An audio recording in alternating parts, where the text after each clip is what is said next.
मध्य पूर्व में तनाव के माहौल से कई देशों के वैश्विक रिश्ते बनते बिगड़ते नजर आ रहे हैं। पहले मुस्लिम देशों की आपसी कलह सामने आई थी, अब अमेरिका और इजराइल के बीच रिश्तों में कड़वाहट आने की अटकलें तेज हो रही हैं। और ये हुआ है गाजा में हमास के खिलाफ सैन्य हमलों को रोकने के लिए बेंजामिन नेतन्याहू को मनाने के राष्ट्रपति जो बाइडेन के प्रयासों के कारण।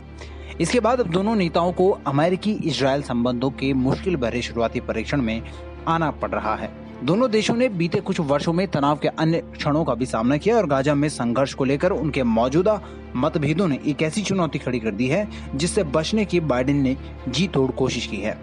व्हाइट हाउस के मुताबिक बाइडेन ने नेतन्याहू को फोन कर बुधवार को कहा कि वो दिन समाप्त होने तक लड़ाई में महत्वपूर्ण रूप से कमी की उम्मीद कर रहे हैं, लेकिन प्रधानमंत्री तुरंत एक सार्वजनिक घोषणा के साथ सामने आए कि वो गाजा अभियान को जारी रखने के लिए दृढ़ हैं जब तक कि उसका लक्ष्य प्राप्त न कर लिया जाए। नेतन्याहू ने ये जरूर कहा कि वो अमेरिकी राष्ट्रपति के समर्थन की सराहना करते हैं, लेकिन फिर भी कहा कि इजरायल आगे बढ़ेगा।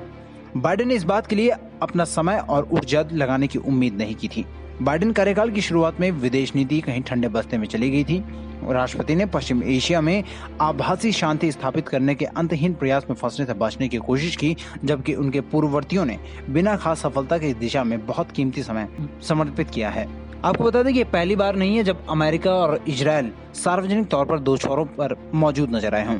इससे पहले भी ओबामा और नेतन्याहू के रिश्तों में फिलिस्तीन के मुद्दे को लेकर कड़वाहट देखने को मिली थी। हालांकि नेतन्याहू के पूर्व राष्ट्रपति डोनाल्ड ट्रंप से थोड़े बेहतर रिश्ते थे। उन्होंने अमेरिकी दूतावास को तेल अवीव से स्थानांतरित कर यरूशलेम में लाने की प्रशंसा की थी। इसके अलावा इजराइल और अन्य खाड़ी देशों यानी बहरीन और संयुक्त अरब अमीरात के साथ ही मोरक्को और सूडान के साथ संबंध सामान्य करने में भी मध्यस्थता की सराहना की थी। नेतन्याहू से संघर्ष से पीछे हटने की बाइडेन की अपील के पीछे अमेरिकी राष्ट्रपति पर अधिक ताकत के साथ हस्तक्षेप करने के लिए बढ़ता राजनीतिक और अंतर्राष्ट्रीय दबाव है।